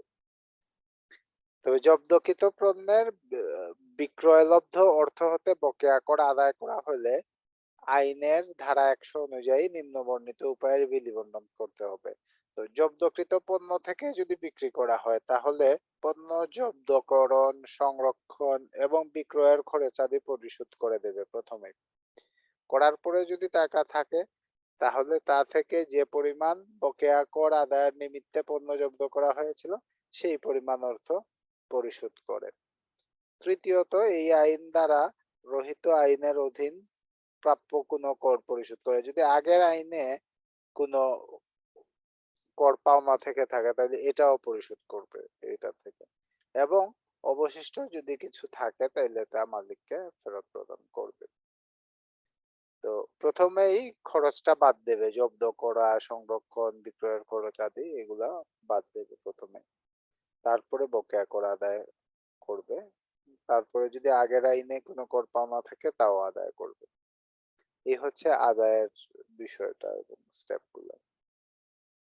ওটা নিয়ে আমরা আবার বিস্তারিত আলোচনা করব। যদিও আমরা আলোচনা করছি ভ্যাট এফএকিউ এ। এখানে আমরা আমরা যদি কালেকশন এন্ড রিকভারি যে চ্যাপ্টারটা পড়বো, পড়ে পুরো আইনে, ওই আইনে আমরা আরো ডিটেলস আলোচনা করব। এখানে সংক্ষেপে বিষয়টুকু আমরা জানলাম। রেকর্ডপত্র। রেকর্ডপত্র বা দলিলাদি বলতে নিম্নের বিষয়াদিকে বুঝাবে: যে কোনো পণ্য সেবা বা স্থাবর সম্পত্তি ক্রয় বা বিক্রয়ের বিবরণী এবং সংশ্লিষ্ট চালানপত্র, কর চালানপত্র, ক্রেডিট নোট, ডেবিট নোট, উৎসে কর কর্তন সনদপত্র ইত্যাদি, আমদানি বা রপ্তানি সংশ্লিষ্ট দলিলাদি, রেয়াত সংশ্লিষ্ট রেকর্ডপত্র, সম্পূরক শুল্ক আরোপযোগ্য পণ্য বা সেবা সংশ্লিষ্ট দলিলাদি, এইসব বিষয়কে আমরা রেকর্ডপত্র বলছি। আগেই আমরা দেখেছি কি কি রেকর্ডপত্র সংরক্ষণ করতে হয়। এখানে দাখিলপত্র, জারি চালান এবং ব্যবসা কার্যক্রম সংক্রান্ত অন্যান্য দলিলাদি। করদাতার জন্য রেকর্ডপত্র সংরক্ষণ কি বাধ্যতামূলক? হ্যাঁ, এটা বাধ্যতামূলক। রেকর্ডপত্র সংরক্ষণ করতে হবে এবং এটা 5 বছর পর্যন্ত সংরক্ষণ করতে হবে। এটা বাধ্যতামূলক। 5 বছর পর্যন্ত সংরক্ষণ করতে হবে। আমরা সম্ভবত কোম্পানি আইনে লিমিটেড কোম্পানি হলে এটা 12 বছর পর্যন্ত সংরক্ষণ করতে হয়। তো এখানে রেকর্ডপত্র সংরক্ষণের বেতন হচ্ছে 5 বছর পর্যন্ত। করদাতা কোথায় রেকর্ডপত্র সংরক্ষণ করতে হবে? ম্যানুয়াল পদ্ধতিতে করলে অর্থনৈতিক কার্যক্রমের নিবন্ধন সংশ্লিষ্ট প্রাঙ্গণে রেকর্ডপত্র সংরক্ষণ করবেন। নোটিশ জারির পদ্ধতি কি? এখানে একটা গুরুত্বপূর্ণ বিষয় হচ্ছে নোটিশ কিভাবে জারি করতে পারে। এখানে অনেকগুলা বিষয় বলা আছে যার জন্য নোটিশটি প্রযোজ্য। তাকে বা তার প্রতিনিধিকে সাময়িক নোটিশ প্রদান করতে হবে। ব্যক্তির সর্বশেষ জ্ঞাত বাংলাদেশের বাসস্থানে বা ব্যবসার স্থানে প্রেরণ করতে হবে। সর্বশেষ জ্ঞাত ঠিকানায় রেজিস্ট্রিকৃত ডাকযোগে প্রেরণ করতে হবে। ইলেকট্রনিক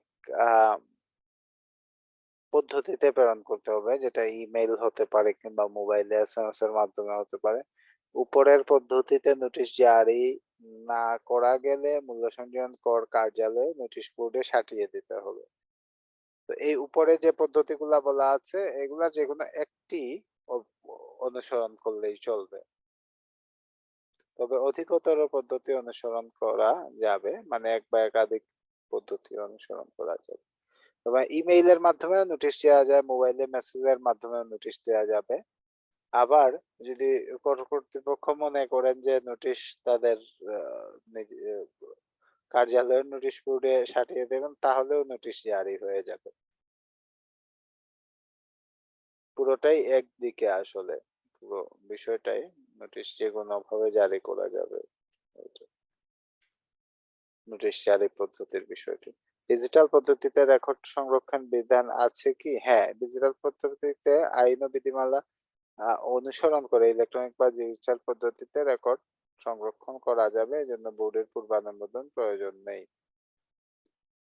আচ্ছা, এই হচ্ছে আমাদের রেকর্ড সংরক্ষণের বিষয়। এরপরে অপরাধ বিষয়ে আমরা মূল্য সংযোজন কর ও সম্পূরক শুল্ক আইন 2012 এর ধারা 111, 112, 113, 116 এবং 117তে বিস্তারিত আলোচনা করব। এখানে সংক্ষেপে যেটা বলা আছে, ধারা 111 জাল বা ভুয়া মূসক নিবন্ধন সনদ বা টার্নওভার কর সনদপত্র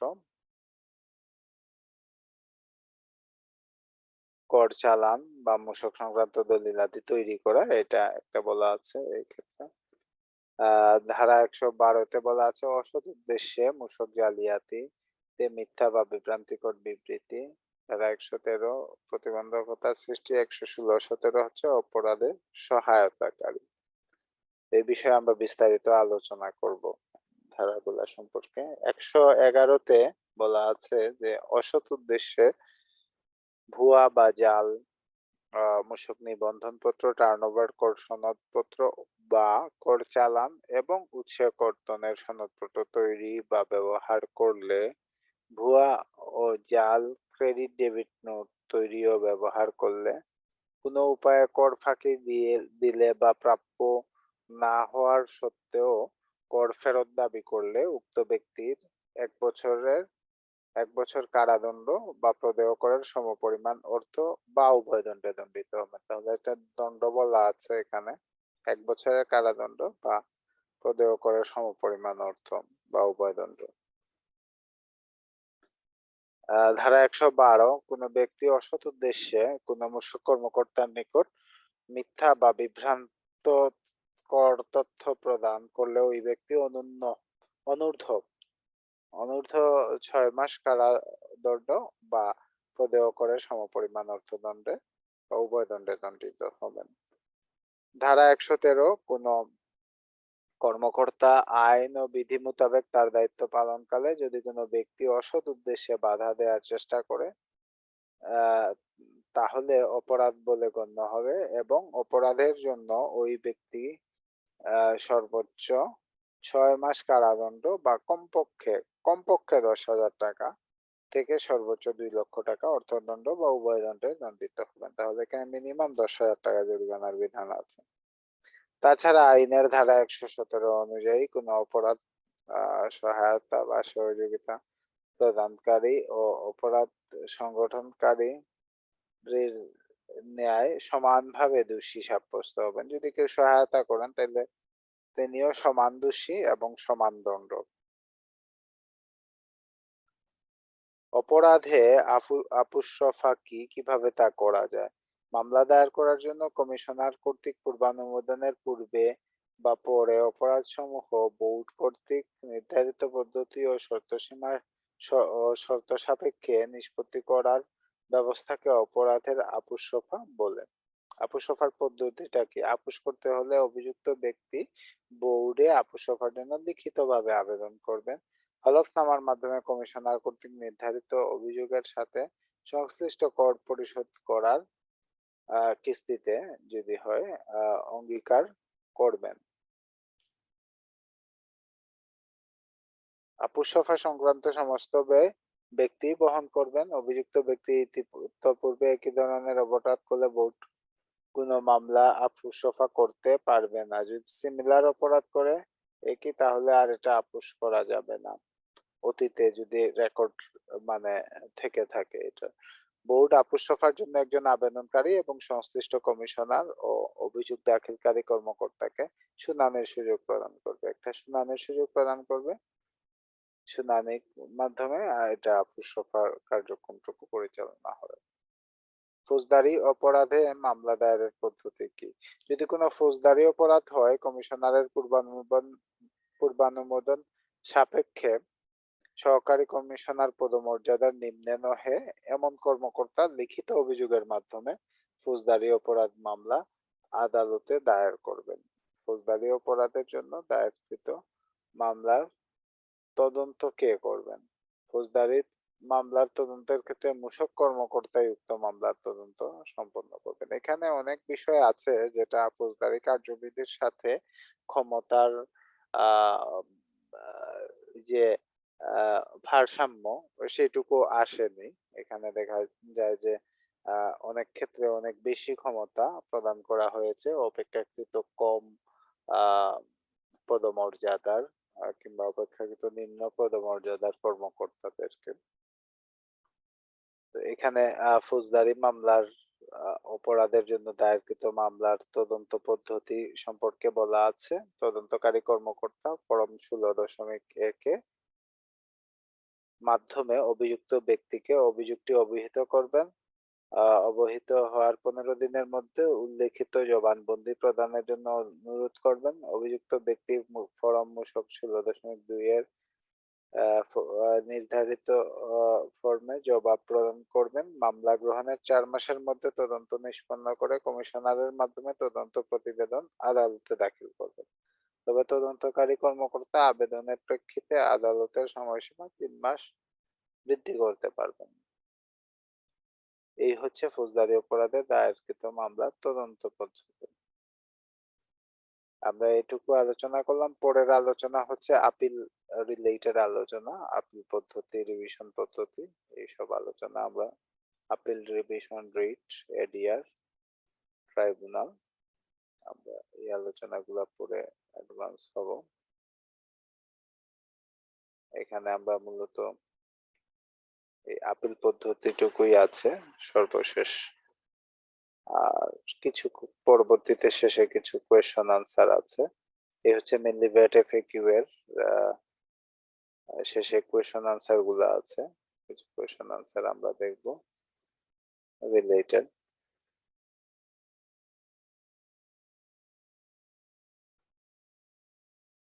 আমি আবার শেয়ার করছি।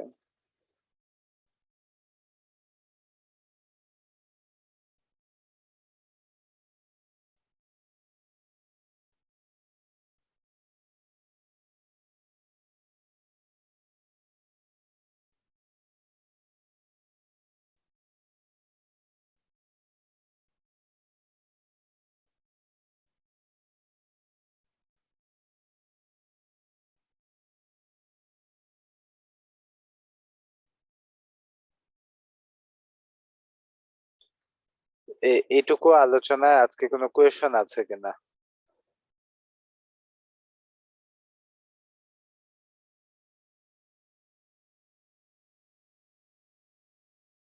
আমরা ভ্যাট আইনে স্যার ফৌজদারি মামলা আসলো কেন? এটা কি কোনো ব্যাখ্যা আছে? হ্যাঁ, ফৌজদারি মামলা করতে পারে। আপনার আদায়ের ক্ষেত্রে পরবর্তীতে একটা পর্যায়ে কিংবা যে বিধানগুলা আছে এখানে আপনার যে অপরাধগুলা আছে এই অপরাধের ক্ষেত্রে ফৌজদারি মামলার বিধান আছে। এটা আমরা আরো ডিটেইল আলোচনা করব আমরা যখন এখানে আইনের মেইন টেক্সটটা পড়বো ওই জায়গাতে আমরা আরো ডিটেইল আলোচনা করব। এখানে audit, investigation, offence, trial and punishment, এখানে তো আমরা একটা আলোচনা করলাম। আমরা আরো আলোচনা করব একটু। আমরা জাস্ট এরপরে আমরা যদি একটু আমাদের সিলেবাসটা দেখি, আমরা VAT system in Bangladesh, VAT registration, turnover tax, enlistment এই সম্পর্কে আমরা কিছু আলোচনা করেছি, পুরোই আলোচনা করেছি। ইম্পোজিশন অফ ভ্যাট কিভাবে হবে, কালেকশন, রিকভারি সম্পর্কে আমরা আলোচনা করেছি। সাপ্লিমেন্টারি ডিউটি, টার্নওভার ট্যাক্স সম্পর্কে আমরা আলোচনা করেছি। ভ্যাট অ্যাকাউন্টিং সম্পর্কে আমরা একটু ডিটেল আলোচনা করব। এই যে ভ্যাটের যে ফর্মগুলা ফিল আপ করা, মেইনলি রিটার্ন ফাইলিং সম্পর্কে আমরা ডিটেল আলোচনা করব, বাট আমরা জানি কখন কিভাবে রিটার্ন ফাইলিং করতে হয়। ভ্যাট ডিডাকশন এট সোর্স এবং অ্যাডভান্স ট্যাক্স সম্পর্কে আলোচনা করব। আজকে আমরা আলোচনা করলাম offence, trial, punishment, audit, investigation এই সকল সম্পর্কে। এরপরে আছে appeal, revision, tribunal, ADR, high court reference, এইসব বিষয়ে সবশেষে আসবে। তো আমরা মূলত ভ্যাট এফএকিউ এর মাধ্যমে আমরা পুরো ভ্যাটের কোর্সটার একটা প্রাথমিক ধারণা নিয়ে নিলাম প্রত্যেকটা বিষয় সম্পর্কে। এরপরে আমরা যখন মূল্য সংযোজন কর ও সম্পূরক শুল্ক আইনটা পড়বো, আইনটা আমরা খেয়াল করে দেখেন, প্রথম অধ্যায় হচ্ছে ইন্ট্রোডাকশন, প্রারম্ভিক। এরপরে হচ্ছে দ্বিতীয় অধ্যায় মূসক নিবন্ধন এবং টার্নওভার কর তালিকাভুক্তি, যে বিষয়ে আমরা আলোচনা করেছি অলরেডি, আমাদের জানা আছে। তারপরেও আইনে কি কি বিষয় বলা আছে এটা আমরা একটু দেখব, কিছু জিনিস অ্যাড হবে। ইম্পোজিশন অফ ট্যাক্স, মূসক মূল্য সংযোজন কর আরোপ কিভাবে হবে, আদায় কিভাবে হবে, আদায়ের পদ্ধতিটুকু, আদায়ের পদ্ধতি সম্পর্কে আমরা আলোচনা করব। তারপরে করদাতা কর্তৃক নিট কর নিরূপণ ও পরিশোধ, কিভাবে নিরূপণ করবেন এবং কিভাবে পরিশোধ করবেন। চালান এবং দাখিলপত্র সম্পর্কে আলোচনা করব। সম্পূরক শুল্ক সম্পর্কে আমরা আলোচনা করেছি, এখানে একটু ডিটেইল আলোচনা করব। টার্নওভার পরের বিষয়ে আলোচনা করব। দাখিলপত্র পেশ এবং উহার সংশোধন এই বিষয়ে আমরা অনলাইনে কিভাবে দাখিলপত্র পেশ করতে হয় এটা আলোচনা করব। ঋণাত্মক নেট অর্থ জের টানা ও ফেরত প্রদান এই বিষয়ে আমরা আজকেই আলোচনা করেছি যে কিভাবে রিফান্ড হয়। আইনের ধারা আমরা এখানে আলোচনা করব, পুরো আইন থেকে আমরা কোয়েশ্চেন আনসারের মাধ্যমে আলোচনা করেছিলাম, আইনের মাধ্যমে আমরা আলোচনা করব। এরপরে কর নির্ধারণ, মূল্য সংযোজন কর কর্তৃপক্ষ নিয়ে আমরা তাদের ক্ষমতা এইসব বিষয়ে আমরা কিছুটা আলোচনা করেছি আজকে। দায়িত্ব, কর্তব্য, ক্ষমতা অর্পণ, তল্লাশি, পণ্য জব্দ করা, জব্দ করলে কি হবে এই বিষয়ে। নিরীক্ষা অনুসন্ধান কিভাবে নিরীক্ষা অনুসন্ধান করা হবে, তত্ত্বাবধান সরবরাহ বিষয়টুকু আমরা এখানে এসেছে নিরীক্ষা অনুসন্ধানে। আদায় পদ্ধতি নিয়ে আমরা আলোচনা করেছি। রিসিভারের দায়িত্ব কি, রিসিভার কি, প্রতিনিধির দায়িত্ব, করদাতার মৃত্যুতে কিভাবে হবে, বকেয়া কর কিভাবে কিস্তিতে পরিশোধ করা যাবে, রেকর্ডপত্র সংরক্ষণের বিষয়ে এখানে আলোচনা হয়েছে। অপরাধ বিচার দণ্ড সম্পর্কে আমরা কিছু আলোচনা করেছি এখানে, যে জায়গায় আপনার ফৌজদারি অপরাধের বিষয়টুকু এসেছে। পরবর্তীতে আমরা আপিল রিভিশন নিয়ে আলোচনা করব এফএকিউতে, সংক্ষেপে এখানে ডিটেল বিষয়টা আসবে। আরো বিবিধ কিছু বিষয় আছে যেগুলো আমরা আলোচনা করব এর ক্ষেত্রে। তো মূলত আমাদের মেইন টার্গেটটা হচ্ছে এই কোয়েশ্চেন আনসারের মাধ্যমে একটা প্রাথমিক ধারণা নেয়া ভ্যাট সিস্টেমটা সম্পর্কে এবং প্রত্যেকটা চ্যাপ্টার সম্পর্কে, সব জায়গা সম্পর্কে। তারপরে আমরা পুরো আইনটাই আলোচনা করব। আমরা এটা গত সেশনেও করেছি, পুরো আইনটাই আমরা কমপ্লিট করেছি আলোচনা। কোনো কোয়েশ্চন আছে কিনা?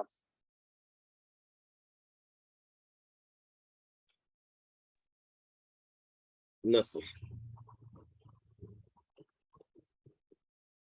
আমাদের ভ্যাটে আসলে ক্যালকুলেশন থেকে আপনার ইয়েটা আইনগুলা জানা, বিভিন্ন ইয়েগুলা জানা, এটাই ক্যালকুলেশনটা কিন্তু আমাদের রিটার্ন ফাইলিং এর ক্ষেত্রে আর 4.3 ফর্ম ফিল আপের মধ্যে সীমাবদ্ধ।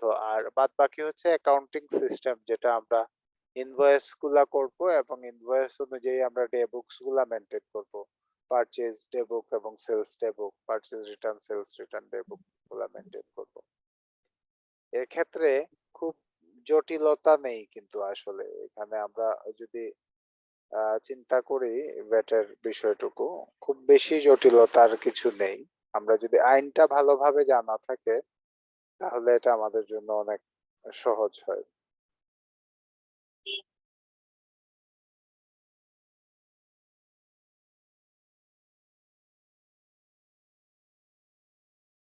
এখন পর্যন্ত আলোচনায় আপনাদের কাছে মানে খুব কঠিন কি মনে হচ্ছে ঢালি ভাই? না সেরকম না স্যার, আপনি তো সেরকম মানে মনে ভ্যাট ভ্যাট রিলেটেড মানে ইয়েতে একেবারেই নতুন বলা চলে। হ্যাঁ একদমই আপনার নতুন বলতে আমরা ধরেন ওই ইয়েটা মানে ডিরেকশন এক সোর্স যেটা করে থাকি অফিসে, জাস্ট যে পারচেজ গুলো হলো সেগুলিতে, এমনই। এর চেয়ে বেশি অন্য কোনো কিছুতে আসলে ইনভলভ ছিলাম না। রাইট। খালিদ হাসান ভাই, আপনি তো কাজ করেন ডিডাকশন কিংবা ইয়েতে, কিংবা আপনি তো জি স্যার, ডিরেকশনের কাজটা করি আমাদের সেলস এর উপরে নাই, বাট পারচেজের উপরে আছে। আপনি কি রিটার্ন ফাইলিং করেন? জি স্যার, রিটার্ন ফাইলিং নিজে করি। নিজে করেন নাকি আপনার আপনার প্রতিষ্ঠানের রিটার্ন ফাইল কি আপনি নিজে করেন? আমরা নিজেরাই করি স্যার, আচ্ছা, এক্ষেত্রে মানে নিজেরাই আপনার করি। কি অনলাইন সিস্টেমে দিচ্ছেন নাকি? অনলাইনে না স্যার, ম্যানুয়ালি দেই। অনলাইনে স্যার একটু সমস্যা আছে স্যার, যখন স্যার আপনি দেখাবেন তখন স্যার আমি আসলে কিছু কোশ্চেন করবো ওই সময়, অনলাইনে দিতে পারতেছি না, ম্যানুয়ালি যে যে সাবমিট করে আসি।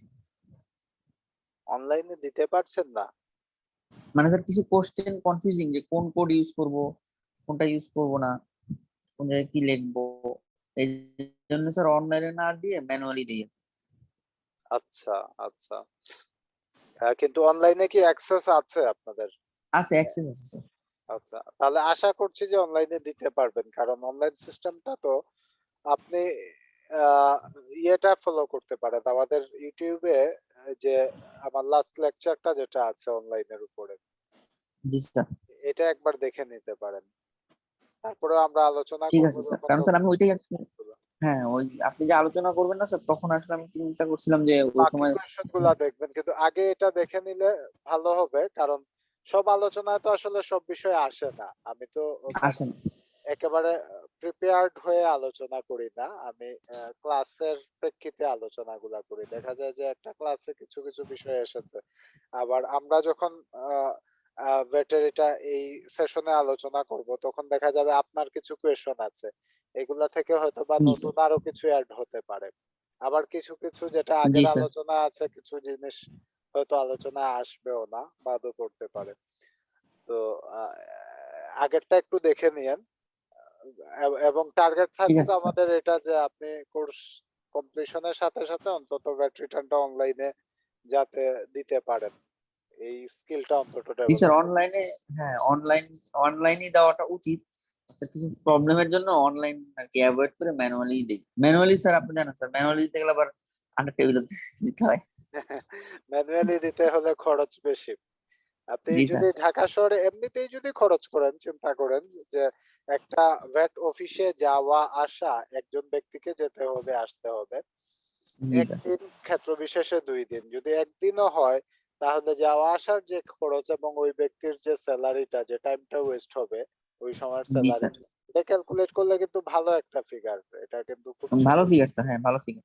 এবং অনলাইনে করলে আপনি খুব দ্রুত করে ফেলতে পারেন। আমরা যেমন মনে জি করেন স্যার। ভ্যাটের রিটার্ন গুলা দেই, নিল রিটার্ন গুলা দিতে তো ১ মিনিট সময় লাগে।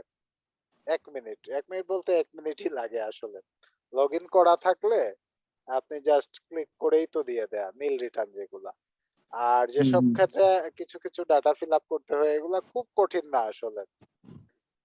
খুব বেশি সময় যায় না। যেটা মানে যাওয়া আসার যে টাইমটা এর থেকে অনেক কম যায় সময়। তাই আমাদের অবশ্যই ভ্যাট অনলাইন সিস্টেমে আসতে হবে। প্র্যাকটিশনারদের ইয়েদের। ঢালি ভাইরা কি ভ্যাট রিটার্ন দিচ্ছেন? হ্যাঁ, আমরাও দিচ্ছি, অনলাইনেই দিচ্ছি। আপনারা অনলাইন অনলাইনে দিচ্ছেন না? হ্যাঁ, কিন্তু আমি করি না আরকি। এটা কাজটা আরেকজনে করেন। আচ্ছা, আচ্ছা। ঠিক আছে। মানে তারপরে আপনার বিষয়টা জানা হয়ে যাবে হ্যাঁ, অনলাইনে হ্যাঁ, হ্যাঁ, কিভাবে। অবশ্যই। আমিও খুশি হব জানতে পারলে। কারণ তাহলে কোনো আ ইয়ে থাকলে আ ডিস আ গ্যাপ হ্যাঁ, থাকলে ওটা গ্যাপ ধরতে পারবো। থাকলে ওইটা আপনি ধরতে পারবেন। এটাই। রাইট। আমাদের তো দেখা যায় যে প্রোগ্রামে যারাই থাকেন একটু সিনিয়র ম্যানেজমেন্ট কিংবা মিড ম্যানেজমেন্টে। তো এখানে নলেজটা কিন্তু হয়তোবা সব কাজ নিজেরা করেন না। কিন্তু নলেজটা আপনার থাকলে রাইট, তখন এই রাইট। বিষয়টা ইয়ে হয় আরকি। হ্যাঁ, কারণ আসলে আমি না জানলে তো আসলে সে কি করতেছে আমি নিজেই বুঝবো না। রাইট। ফাইন্যান্স ডিরেক্টর কিংবা সিএফও হিসাবে কাজ হুম, করতে হলে বাংলাদেশে আপনাকে অ্যাকাউন্টিং নলেজ তো জানতে হবে। যেটা আপনি আগে আলোচনার শুরুতে বললেন যে ইন্টারনাল অডিট কিংবা রিস্ক ম্যানেজমেন্ট হুম, এর বিষয়গুলো জানতে হবে। সে সাথে হুম। ট্যাক্স এবং ভ্যাট এর নলেজটা থাকতে হবে। না হলে অবশ্যই।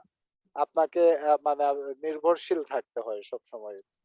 শুধু তাই না, নির্ভরশীলতার পিছনে কেউ যদি ফাঁকিবাজি করে হ্যাঁ, কোনো কারণে এতে অর্গানাইজেশন লুজার হইতে পারে বা আমরা নিজেরাও লুজার হইতে পারি। যেটা হলো ধরেন একটা কেস হয়ে গেল, ওই যে আপনি যে রাইট, ফৌজদারি কেসের কথা বললেন। Right, right. সেক্ষেত্রে এখানে কিন্তু আইনে একটা বিষয় বলা আছে। সেটা হচ্ছে আপনারা যদি দক্ষতা প্রদর্শনে ব্যর্থ হন। হ্যাঁ, ওইটা পড়তে আপনি ২-৩ বার পড়ছেন আমি দেখছি। হ্যাঁ, তো তো সেই ক্ষেত্রে এটা খুব অ্যা ইন্টারেস্টিং পয়েন্ট কিন্তু। দক্ষ হ্যাঁ, দক্ষতা প্রদর্শনে ব্যর্থ হন। এবং প্রাইমারিলি আমার উপরে পড়তে হবে সব। তারপরে গিয়ে ধরেন কান্ট্রি ডিরেক্টর রাইট, শুধু রাইট। সুতরাং এটা জানতেই হবে। কোনো ইয়ে নাই। আর না করি অসুবিধা নাই। হ্যাঁ, তো এটাই আরকি। তো দেখা যাক আমরা ক্যারি করছি। ইনশাআল্লাহ রাইট। যতটুকু সম্ভব আমরা ইয়ে করা যায়। আর আমাদের ক্লাসের স্ট্রাকচার সেমই থাকবে। আগে যেভাবে ইয়ে ছিল। কিন্তু আমাদের কোর্স আউটলাইনটা আমরা এই ইউনিট হিসাবেই আমরা ইউনিট ওয়াইজই আমরা গ্র্যাজুয়ালি স্টেপ বাই স্টেপ যাব। তো এর মাধ্যমেই পুরোটা কভার হবে। আপনি আইনে গেলে তো স্যার আবার ডিটেইল তখন আমরা সব পুরো ঠিক আইন জেনে পড়বো, যাবো। পুরো আইন পড়বো। হ্যাঁ। আপনার যদি ভিডিও দেখেন একটু লাস্ট হুম, ইয়েতে সেশনের, আমরা হুম, কিন্তু পুরো আইনটাই পড়েছি, কমপ্লিট করেছি। হুম, হুম, আমরা পুরো আইনটাই কমপ্লিট করেছি। যদিও প্রত্যেক সময়ই দেখা যায় যে বেটার ক্লাসে আমাদের লাস্ট সেশনে গ্যাপ হয়ে গিয়েছিল ক্লাসে অনেকগুলা। রিকভারি ক্লাস নিয়ে আমরা কিন্তু শেষমেশ পুরো আইনটা কমপ্লিট করেছি। কোনো ধারা বাকি নাই যেটা আমরা পড়িনি। আমরা সব ধারা পড়েছি। প্রত্যেকটা ধারা কমপ্লিট করেছি। হুম। আর ধারা তফসিল এগুলার বাদে আপনি যে অ্যাডভান্স লেভেলে যেটা পড়তে পারবেন সেটা হচ্ছে আমরা যে স্টাডি টেক্সটটা দেব সহজ ভাষায় নতুন ভেট আইন ডক্টর মোহাম্মদ আব্দুর রউফ ওনার। এখানে অনেকগুলা কোয়েশ্চন আনসার আছে, বিভিন্ন ধরনের কোয়েশ্চন আনসার। এগুলা আমরা যদি সময় সুযোগ পাই আমরা কিছু ডিসকাস করব। আর এই কোয়েশ্চন আনসার গুলা যদি এমনিতে পড়েন তাহলে এর মাধ্যমে উনি খুব সুন্দরভাবে মানুষের মানে বিভিন্ন কোয়েশ্চন আনসার এর মাধ্যমে ব্যাখ্যাগুলা দিয়েছেন। তাহলে নলেজ ডেপটা আরো স্ট্রং হবে। অনলাইনে স্যার না ইয়েতে না, বই? Hard copy, hard copy. এটা Hard copy। পাবলিশ এই বছর এটা পাবলিশ হয়ে গেছে। আমরা এই বছরের ইনকাম ট্যাক্স অর্ডিন্যান্সটা পাচ্ছি না এখনো, সেজন্য আমাদের অর্ডার দেয়া আছে বইগুলা। চলে আসলে আপনারা পুরো সেট পাবেন আর কি এই বছরের। ইনকাম ট্যাক্স অর্ডিন্যান্সটা আপডেটেডটা এখনো আসেনি। দেখি আজকে আবার খোঁজ করব আমি এসেছে কিনা। স্যার ওইটা ইয়েটা কি আলাপ করছিলেন ওই যে শেষের যে কোর্সটা ওই যে এথিক্যাল ইয়েটা ও আমরা আগে যেটা করব ইন্টিগ্রিটি ম্যাটারস এটা। Integrate sir. হ্যাঁ, এটা আমরা করব। আমাদের ওই যে আগের সেশনের এক্সাম আছে, তো আগের সেশনের এক্সামটা আমাদের কোর্স আপডেট হওয়া এবং আমাদের এডুকেশন ম্যানেজার ছুটিতে থাকায় দীর্ঘদিন ইউকে তে অনেক জায়গায় আচ্ছা আমি মানে ইয়ে পাইনি। তো এখন আচ্ছা। আমাকে কনফার্মেশন দিয়েছেন বিষয়গুলাতে। আমরা এটা আমাদের এই উইকে শেষ করতে হবে। এই মাসে আমাদের সার্টিফিকেশন দিতে হবে ওইটার। তো এই উইকে আমরা শেষ করে নিলে ওই আগের সেশনে যারা আছেন তারাও তো করবেন, তাদের সাথে আপনারা করে নেবেন ইন্টিগ্রিটিটা একসাথে। তাহলে আমরা একটা গ্রুপ করে আমরা হ্যাঁ হ্যাঁ ডিসকাস করলাম এবং একটা গ্রুপে আমরা এটা কমপ্লিট করে ফেললাম। হুম, হুম। না এটা এটা করলে একটা জায়গায় একটু মানে স্যাটিসফ্যাকশন আসবে যে না এটা একটু একটু আগাইছি। হ্যাঁ, না, না হবে, হবে। আশা করি অসুবিধা হবে না। এটা ইন্টিগ্রিটি ম্যাটারসটা করে ফেলতে পারবেন। তো ঠিক আছে, তাহলে আজকে আমরা এতটুকুই থাক। রাতুল ভাই কোনো কোয়েশ্চন আছে? না বস, আমি ক্লাস শেষ হলে আপনার একটু ওয়ান টু ওয়ান ফোন দেবো, একটু পার্সোনাল ঠিক ইস্যু আছে। ঠিক আছে, ঠিক আছে, আছি আমি। ওকে, ঠিক আছে তাহলে।